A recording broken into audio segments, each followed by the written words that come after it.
for the inside story.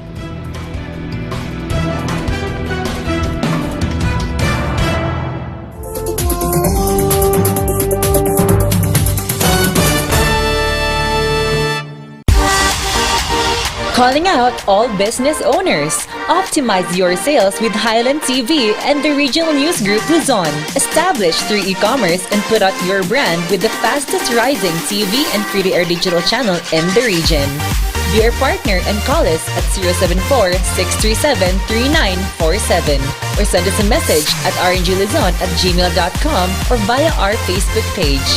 Take your market to new heights with Highland TV. Recount the narratives that matter with these simple steps. Rescan your Digi boxes and look for Highland TV on the list. Make sure to reposition your antennas for those watching through digital smart TVs. Catch us beyond the screen through our social media platforms on the Regional News Group Luzon Facebook page and RNG Luzon YouTube channel. So hit that notification bell for more updates. Calling out all business owners. Optimize your sales with Highland TV and the Regional News Group Luzon. Establish through e-commerce and put out your brand with the fastest rising TV and free-to-air digital channel in the region.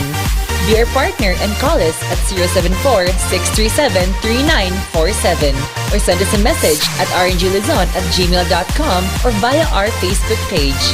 Take your market to new heights with Highland TV.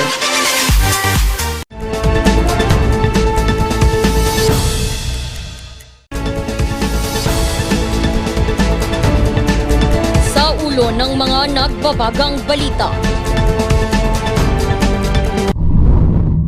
Historical revisionism pangamba ng mga martial law survivors. Ilang motorista dismayado sa rollback ng presyo ng petrolyo. 5 tulak umano ng droga huli sa Cordillera. Gurong nag-aladis ni Princess kinagigiliwan. At photoshoot for a cause, hatid ng anak para sa amang may sakit.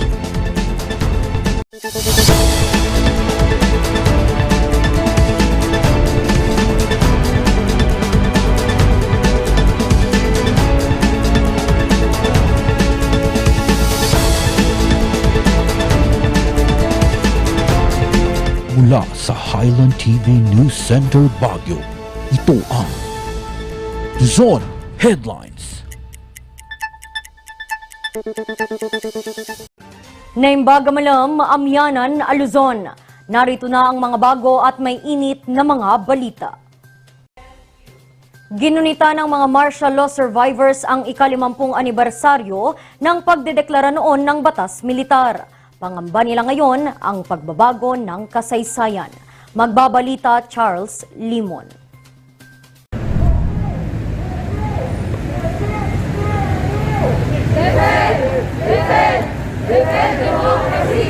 Sa mataimtim na misa sa Baguio Cathedral, ginunita ng mga martial law survivors ang ika-50 anibersaryo ng deklarasyon ng batas militar.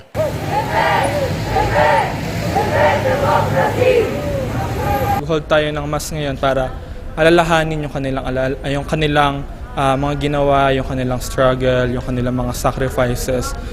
Isa sa mga nakiisa dito, ang nooy student activist na si Joanna. Hinuli siya noon ng militar kasama ang kanyang kapatid dahil sa pagiging aktivista nito. Dinala sila sa Pampanga kung saan tinorture ang mga ito.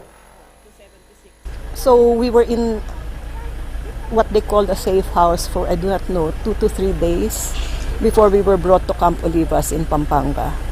Ang ginawa sa akin ay yung electric shock form of torture.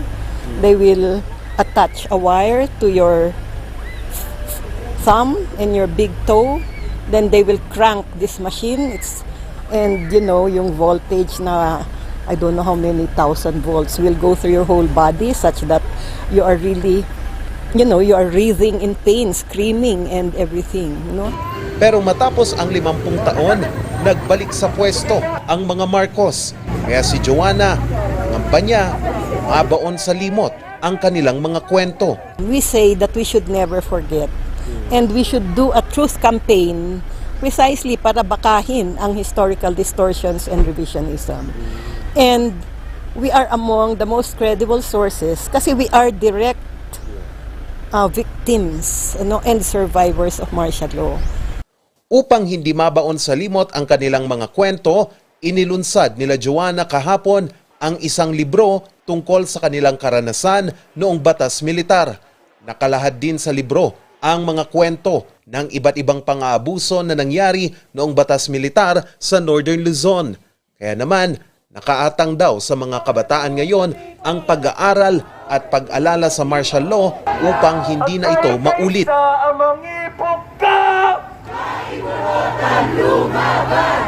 Mula sa Duterte regime pa lang na kahit naman walang martial law ay sobrang dami na rin ng patayan.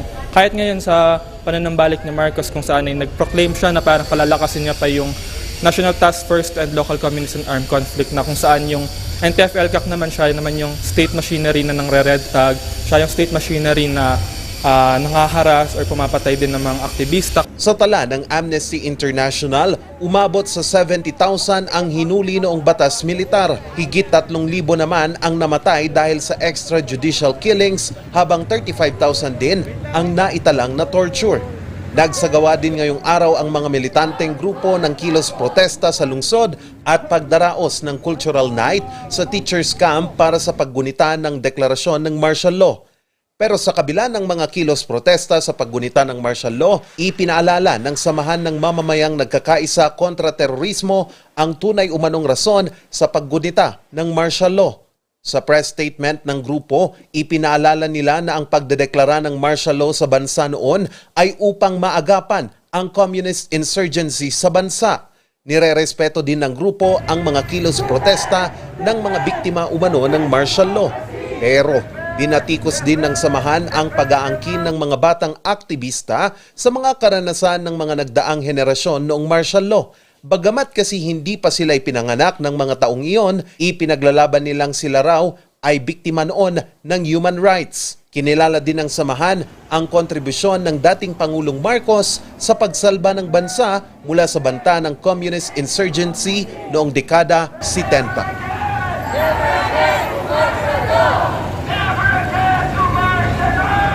Charles Nicolimon para sa Luzon Headlines.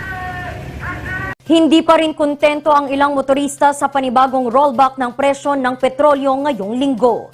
Magbabalita Sofia Pagaduan.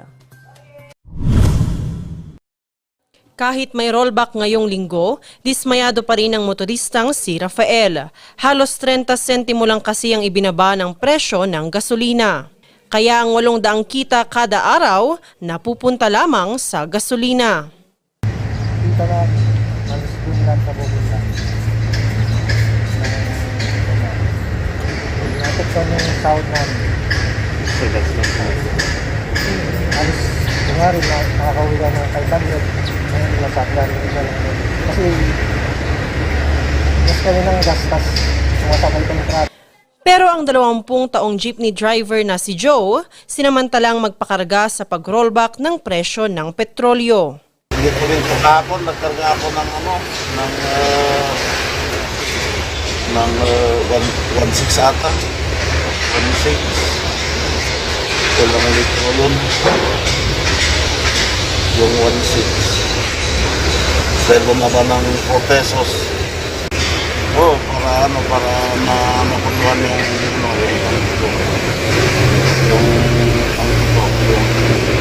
dahil hindi naputang matas ang puro.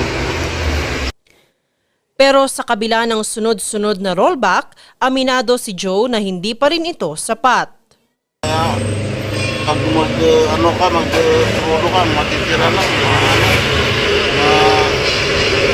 1,800. Malaki pa rin ang ikukrudo. Pag mag-gross ka ng 2,000, magkukrudo ka 1,200, 800 lang natitira.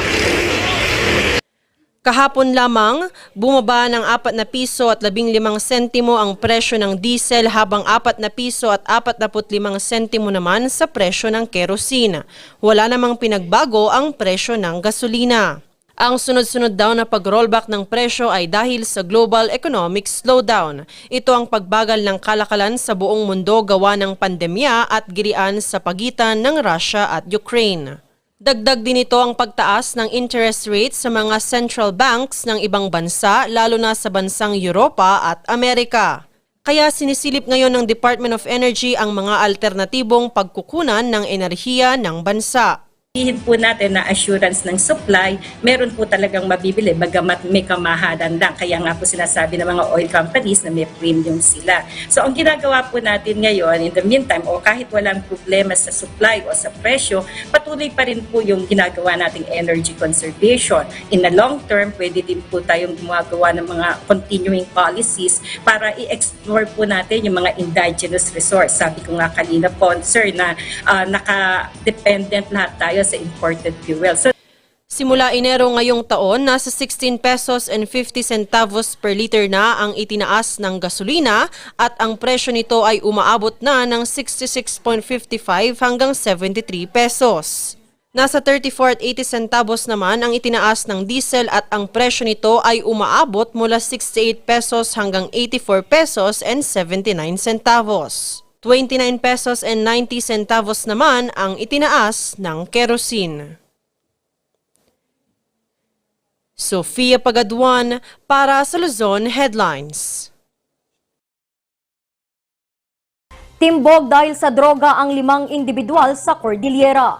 2 dito kasama sa top 10 illegal drug personalities sa rehiyon. Ang detalye sa report ni Anne Menzo.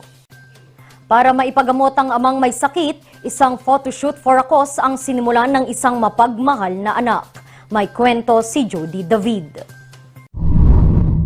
Dala ng pandemya, nakahanap ng bagong pagkakaabalahan ang 21 anyos na si Kyle. Hobby ko po siya, nag-start po ako ng astrophotography pa lang po noong 2020 and then ngayong taon po, binigyan pa ako ng camera ng isang kapwa photographer din po. Tapos ginamit ko po yun hanggang sa nakaipon po, bumili po ako ng sarili kong camera po.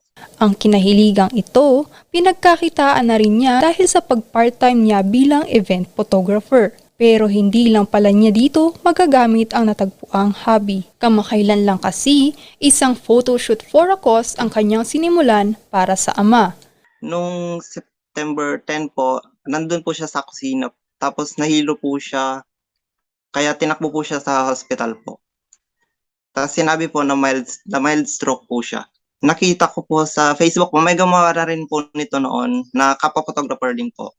Tapos naisipan ko po na gawin din po para sa tatay ko na ako yung gagawa. May mga tumulong naman po sa akin na photographer dito sa La Union.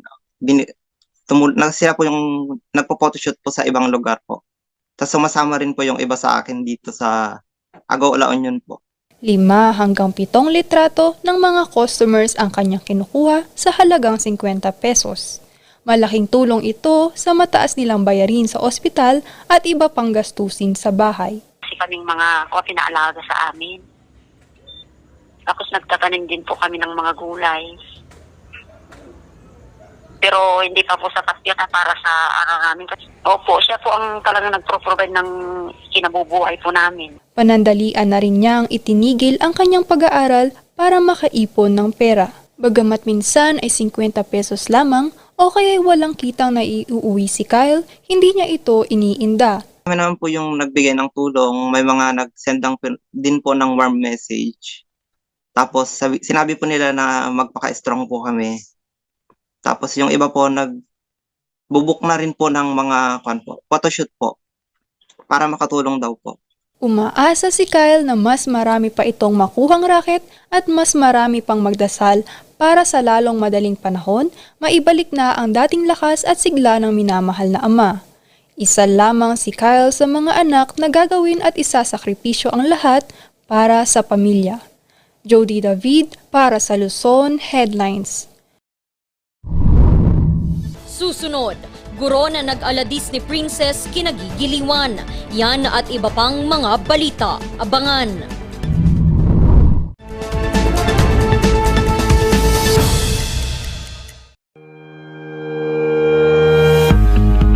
The Baguio Country Club, The first and only 5-star mountain resort in the Philippines is fully equipped and ready to welcome you back.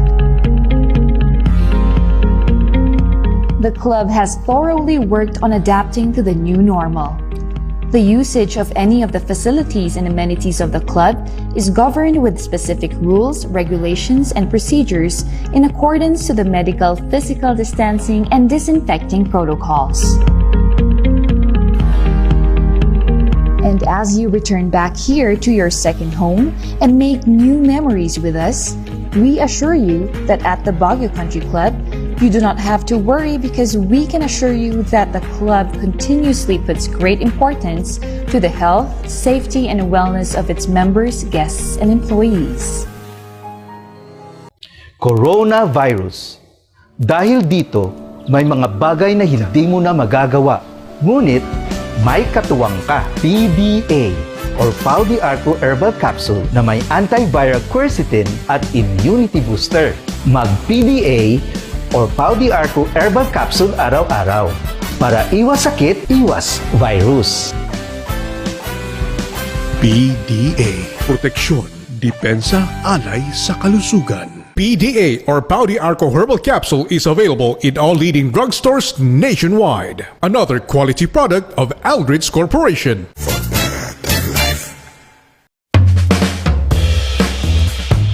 Yes! Ayos to! Ayos to! Pa, ang lakas naman ang tawa mo.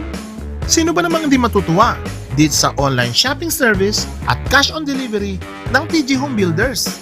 Pwede din mag-online reservation for pickup. Pa, ano yung sinasabi mo? Ma, mapapakabitan na natin ng tiles ang bahay natin. Pa, baka naman pwede mo isabay yung bubong ng bahay natin. Para sa quality construction materials, mag-TG Home Builders. Main warehouse and showroom at number 75 Ferguson Road, Gisad, Baguio City. Bukakan Branch at number 73 Bukakan Road, Baguio City. Marcos Branch at KM3 Marcos Highway, Baguio City. Sales Office Branch at number 221 Atab Marcos Highway, Baguio City. La Trinidad Branch at KM6 Batag, La Trinidad. And Urdaneta Branch at MacArthur Highway, Urdaneta City. TG Home Builders. We turn houses into home. Bulok, maliliit at hindi ba malusog ang inyong mga halaman? Omega Green ang kasagutan. Ihalo lang ang 2 kutsara nito sa isang maliit na container at kaunting tubig. Pagkatapos ay ihalo sa knapsack sprayer at pwede na itong spray sa mga pananim. Meron itong nitrogen, phosphorus, magnesium, copper at zinc na tumutulong sa pagpapaganda at pagpapabilis ng tubo, pagpapanatili ng nutrisyon, mas malagong mga dahon at panlaban sa mga sakit ng mga halaman. Hindi rin ito nakasasama sa kapaligiran. Pwede rin ito sa kahit anong klase ng halaman, mapa highland crops o lowland crops. Omega Green by Encam Agri-Marketing, the ultimate friend of farmers.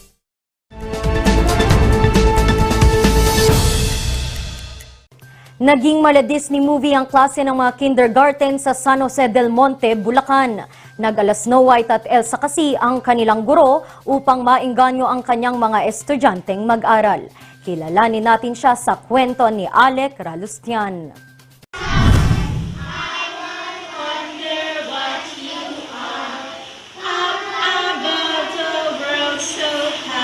Nag-ala Disneyland ang klase ng mga kindergarten students mula sa Bagong Buhay ay Lawang Pari Elementary School.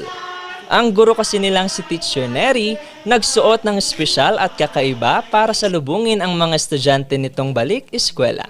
Well, actually, I've been doing this for quite so long. I started wearing fairy pink attire since 2015 to formally welcome my learners every time we started the school year, no? 2 Disney character ang kanyang ginaya. Ito ay sina Snow White at Queen Elsa. Siya daw yung nag-drawing nito. Ang galing, no? O sige, pakinggan natin, ha? Tignan nyo ang larawan. May nakikita ka ba? Makita nila na, wow, hindi man perfectly done. At least they saw Queen Elsa and Snow White in person. Kaya hindi lamang ang mga estudyante ni Teacher Neri ang namangha. So, nung lumabas ako sa school, aba, yung mga parents, yung mga previous learners ko, they were calling me, Queen Elsa, Queen Elsa. So parang, wow, nakakatuwa naman, di ba? Dagdag pa niya, isa lamang itong maliit na paraan upang makatulong siya sa kanyang mga estudyante. Sa kindergarten, since yun talaga yung hawak ko, they feel at home. They feel happy and comfortable seeing their teacher is Queen Elsa and Snow White. Parang na-lessen yung separation anxiety that we always experience every year. So ito yung isa sa mga pinaghahandaan namin mga teacher sa kindergarten. 28 taon ng guro si Teacher Neri. Kahit mahirap maging guro, ipinagpatuloy niya ito sa ngalan na rin ng kanyang pagmamahal sa pagtuturo. It's really the heart to really teach children. And kung hindi kasi talaga ito yung vocation mo, kung hindi ka talaga tinawag na magturo, you will look at the salary. Si Juanito sa lalaki, natutulog ang nagbabantay sa tindahan.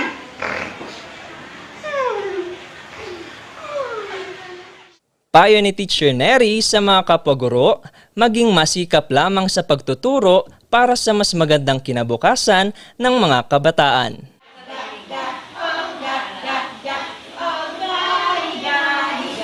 Alec Ralustian para sa Luzon Headlines.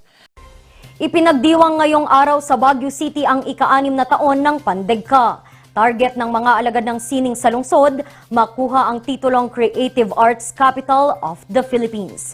Ating silipin ang ilan sa kanilang mga obra sa kwentong ito. Hindi na napigilang umindak ni Art sa tuwa sa kanilang pagdiriwang ng ika-6 na taon ng Pandegka. Ito ay isang art exhibit na gawa ng Pasacalye Group of Artists. Ay malaking bagay sa creative community ng Baguio. Nakakatulong ito sa tinatawag na creative economy. Sometime in July 2016, I was asked by Maricar to suggest a name of an event. Nagsimula ang Pasacalye dahil sa advokasiyang makatulong sa nooy mga benepisyaryong sumasailalim sa dialysis sa pamamagitan ng sketching. The artists wanted to do more than just sketching. So they wanted to donate some artworks to support the fundraising activities that we are doing for the dialysis patients. But Bookend is not a gallery, and the only available area to sell artworks is the street. So in 3, 2, 1, and 5! Pero ngayon, ang mga ito ay naidi-display na sa iba't ibang mga pasilidad sa lungsod. Kabilang dito ang art gallery na formal na binuksan sa SM Baguio kaninang umaga. Isa sa mga nabigyan ng inspirasyon ng mga artworks na ito, ang security guard ng mall na si Menard. Katunayan, pinarangalan siya kasama ng iba pang mga kasamahang security guard dahil sa kanilang ambag sa pagpapaunlad ng sining sa lungsod. Ano ko rin po sila na kwentuhan sinong mga artist po. Ayan. Tsaka yung mga nakakagusto pong bumili, ina-assist ko po sila. Yes po, marami po akong natututunan about din sa mga igorot. Kaya sa pagsigla ng sining sa Baguio City, nasasabi na raw na hindi na lamang ang malamig na klima at magagandang tourist destinations ang maipagmamalaki ng lungsod. We are actually batting for Baguio as the creative capital of the Philippines. Hindi na natin maaagaw yung nasa Hagonoy. Ang Hagonoy, Bulacan ay siya yung art capital. Ang Baguio na ngayon ay pwedeng maging creative capital of the Philippines. Target ngayon ng grupong Pasacalye na magbukas ng iba't ibang mga exhibits sa iba't ibang probinsya sa Cordillera. At bago magtapos ang taon, isang arts and music festival ang kanilang idadaos. Ren de Guzman para sa Luzon Headlines.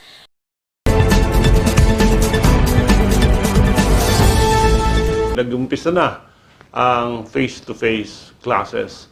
And common knowledge is our problem on housing for our students, lalo na yung mga transients coming from the provinces na gustong mag-aral dito sa ating mga syudad, sa mga universities. So, kung ako po ay nag-uupa ng apartment na malapit sa eskwelahan, can I legally rent out the rooms for bed spacers? No?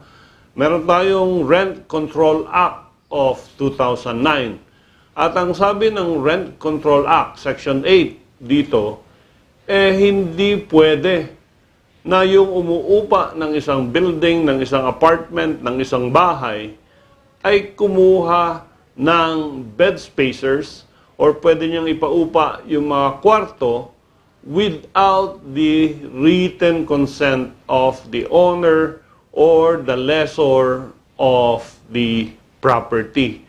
So, hindi naman exclusive limitation yan. Sinasabi lang ng Rent Control Act na yan na pwede ka namang magpa-bed space. Kaya lang, before you do that, of course, you must obtain a permit, a license from the local government unit.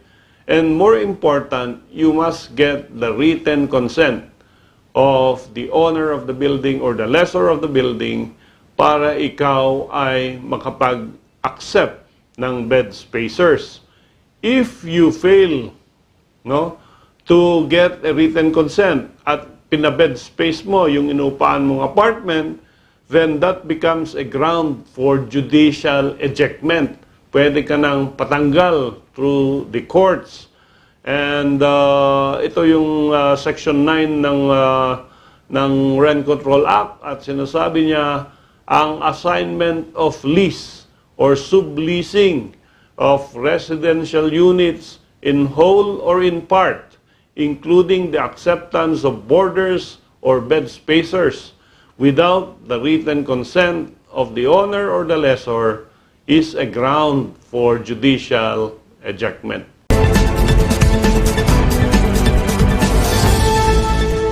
Ang bahaging ito ay hatid sa inyo ng Pines Estate and Gaming Corporation. Ganda ng Mount Pigingan sa Itogon ipinasilip. Ang kwento susunod na.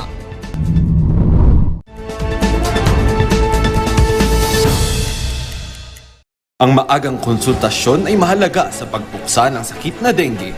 Ngunit, ang tanong ng sambayanan, sapat nga ba ito? Masigasig, maliksi, protektado at mapagmatyag, yan ang dapat mong taglayin. Hanapin ang pinagpupugaran at wasakin ito. Hello? Nahanap ko na po yung lungga. Kailangan ko na po kayo. Sige po, Master. Suportahan ng fogging at spray. Katapusan mo na, mosquito man.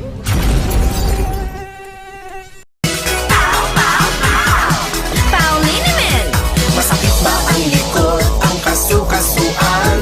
Namimitik o masakit ang iyong kalamnan? May rayuma, arthritis o nahihilo?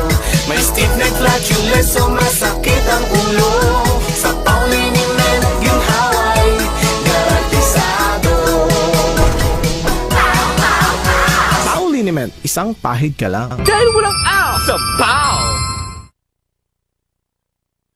Sa milk tea ng batang 90s, tara't atin lang i-try. Ang batang 90s milk tea, di ka magsisisi, promise. Sa milk tea ng batang 90s.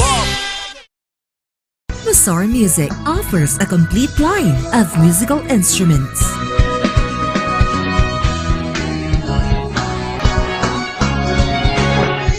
Mazar Music, Baguio's pioneer in online music and art lessons.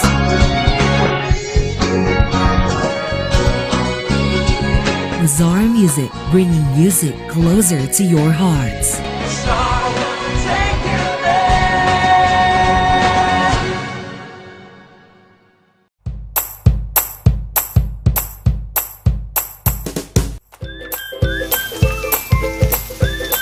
Best sellers that we have are the pork sisig, sizzling liempo, quarter leg, and then we have the sizzling beef pares as well.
Ipinagmamalaki ngayon ng bayan ng Itogon, Benguet ang ikatlong pinakamataas na bundok sa bayan na balak ng buksan muli sa mga turista.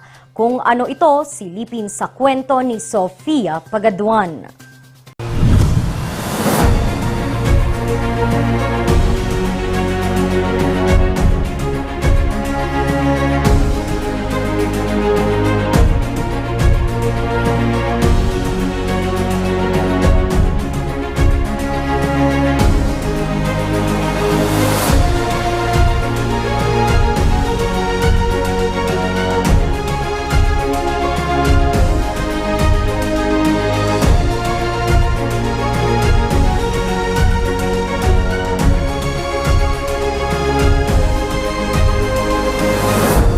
Kilala ang Itogon, Benguet bilang Land of Golden Opportunities.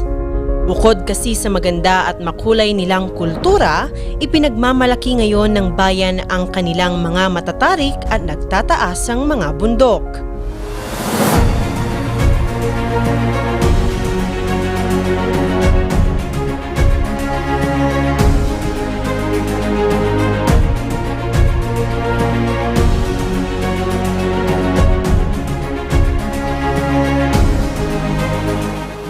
Isa na rito ang Mount Pigingan.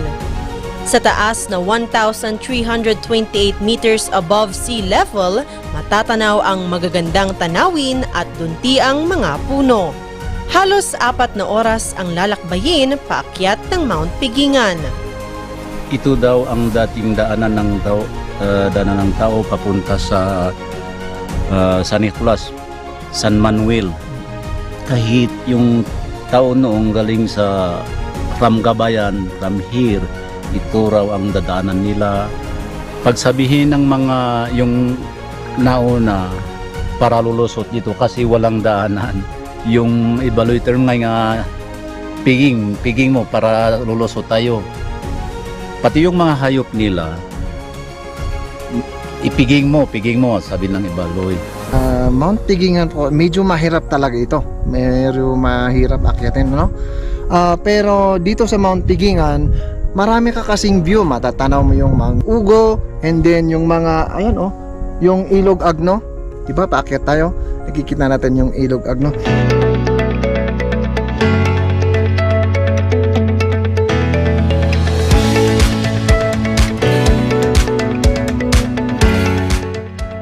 Swak na swak ito para sa mga mahilig mag-hiking.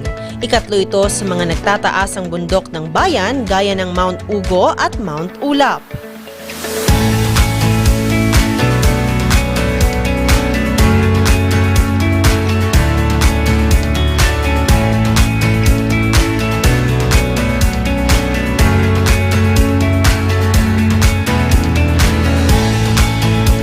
Makita tayo dito yung San Nicolas, Pangasinan, dito sa likod ko, yung dito sa baba, makita yung San Roque Dam. Pero ganito itong maulap kasi gaya hindi tayo makita. Doon sa banda na yan, Felix Mines Corporation yun, banda na yan. Doon sa north, yun ang Mount Ugo pero hindi makita. Bantik, Ulingan yan. Banda ng Biskaya yan. Binuksan ang hiking trail sa Mount Pigingan taong 2013. Magmula noon, paunti-unti na itong dinarayo ng mga turista mula sa iba't ibang panig ng bansa.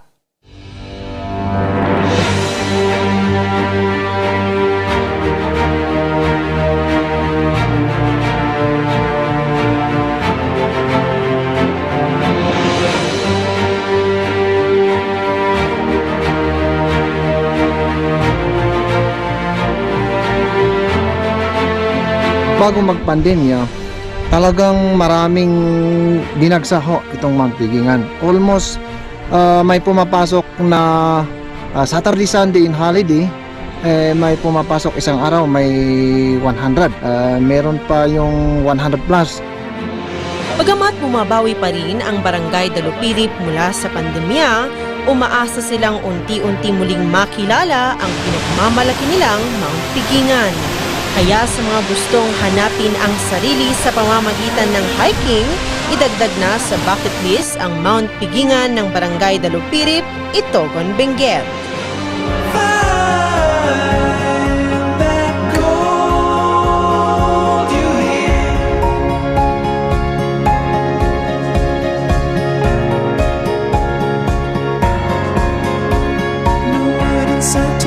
Silence. Too many nights of passing gone by speechless. I wish I'd listened to your thoughts.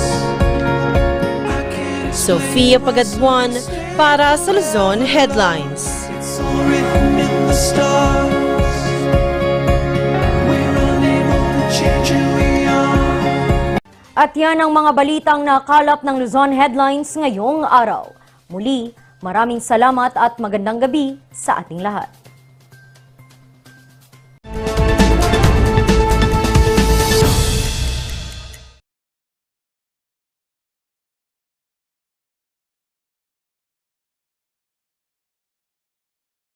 Recount the narratives that matter with these simple steps. Rescan your Digi boxes and look for Highland TV on the list. Make sure to